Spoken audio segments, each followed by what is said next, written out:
ہدی للمتقین، یہ قرآن ہدایت ہے ان لوگوں کے لیے جو ڈر جائیں. یہ ترجمہ اصل ترجمہ ہے اس کا.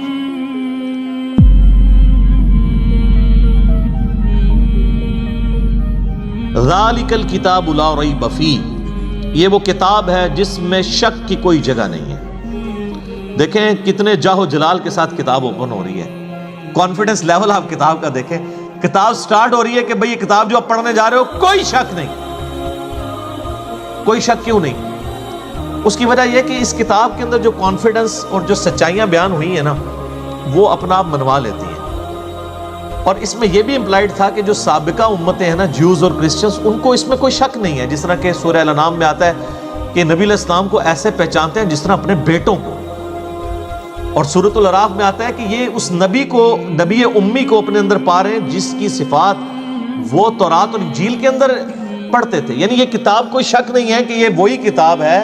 مراد یہ کہ یہ وہی کتاب ہے جس کی پروفیسیز تورات اور انجیل کے اندر موجود تھی. کوئی شک نہیں ہے.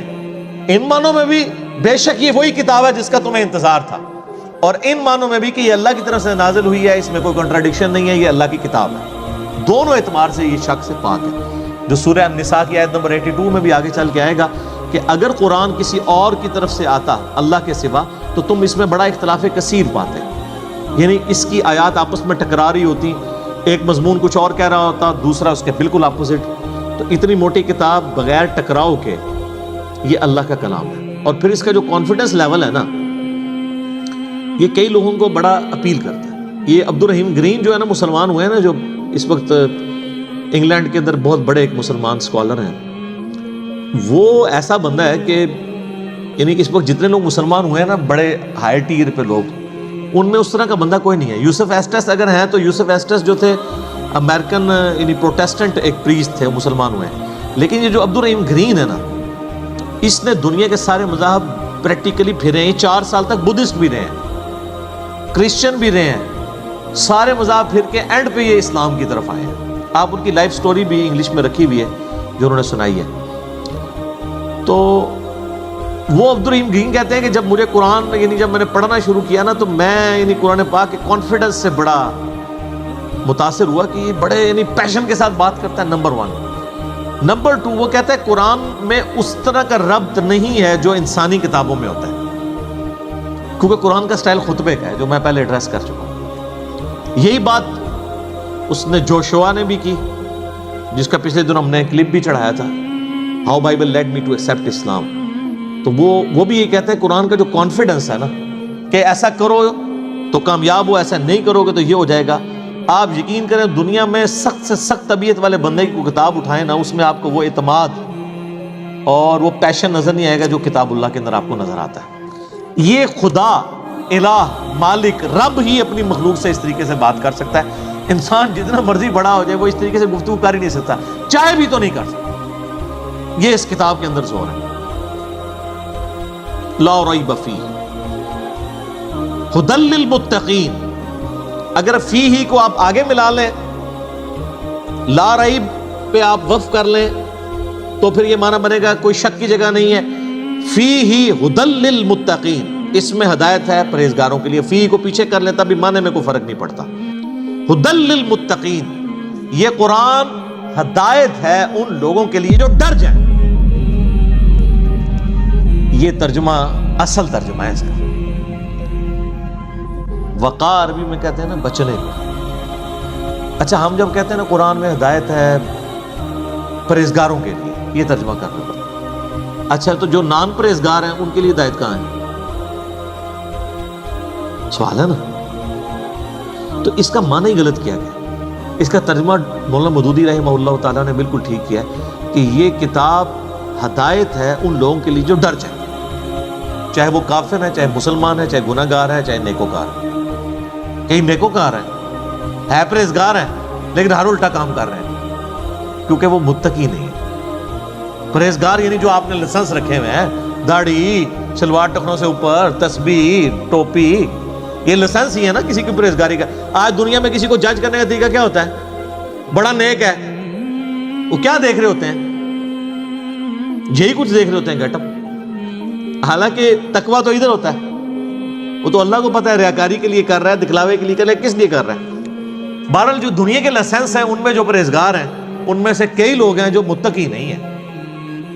تو ہدی للمتقین، یہ ہدایت ہے ان کے لیے جو ڈر جائے. جو بھی ڈر جائے اس کو لیے قرآن کے اندر ہدایت ہے، اور جو نہ ڈرے اس کے لیے قرآن میں کوئی ہدایت نہیں.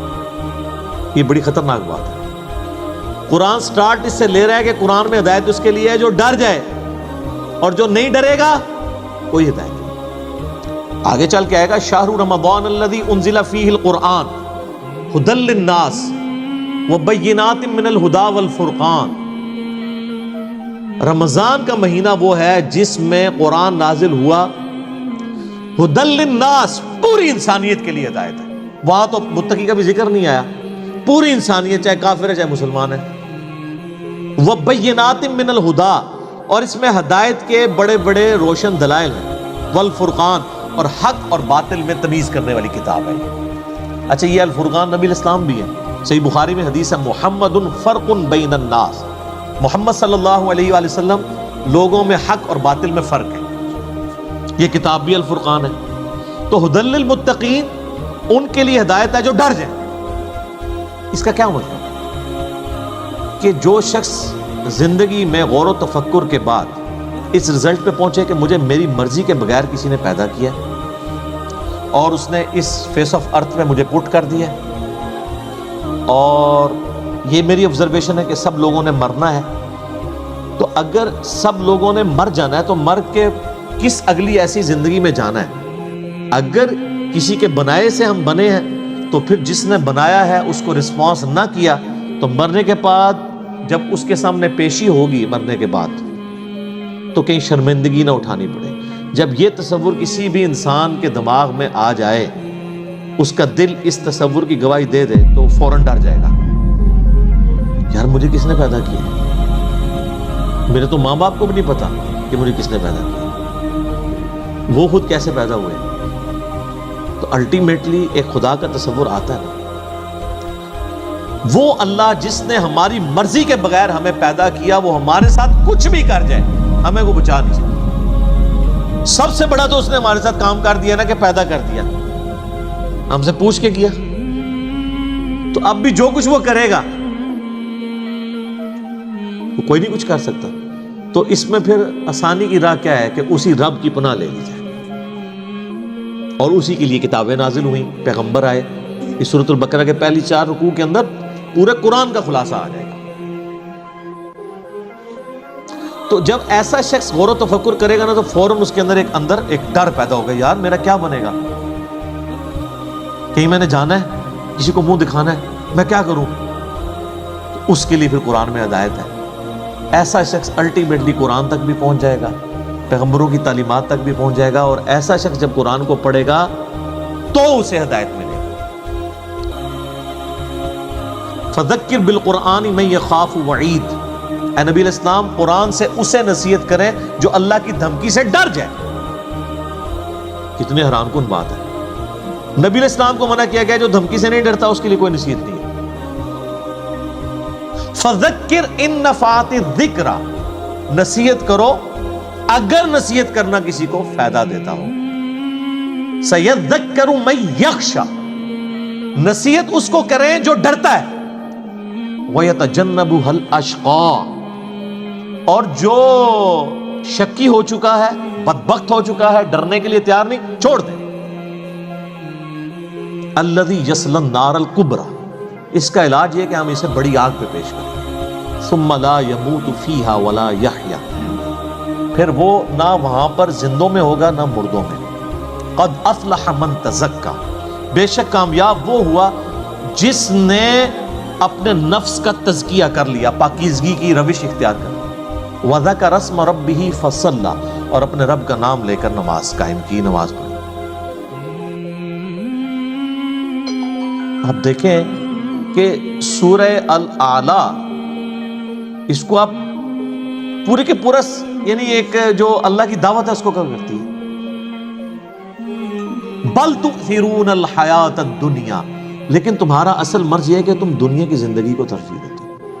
والآخرۃ خیر لک من الاولی،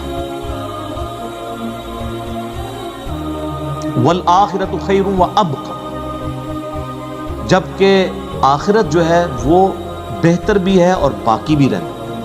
ان ھذا لفی الصحف الاولی، یہی ایک یونیورسل ٹروتھ اور کانٹے کی اصل بات تھی جو قرآن سے پہلے صحیفوں میں بھی نازل ہوئی تھی۔ صحف ابراہیم و موسیٰ، چاہے وہ ابراہیم کے صحائف ہوں چاہے موسیٰ علیہ السلام کے صحائف، ایک ہی کانٹے کی بات تھی، کیا؟ بل تؤثرون الحیاۃ الدنیا والآخرۃ خیر وابقی۔ اب یہ بھی سر پھر ہم صحیح کہتے ہیں نا کہ کتابوں کا خدا اور ہے اور بابوں کا خدا اور، یہ کتابیں ڈسکس ہو رہی ہیں۔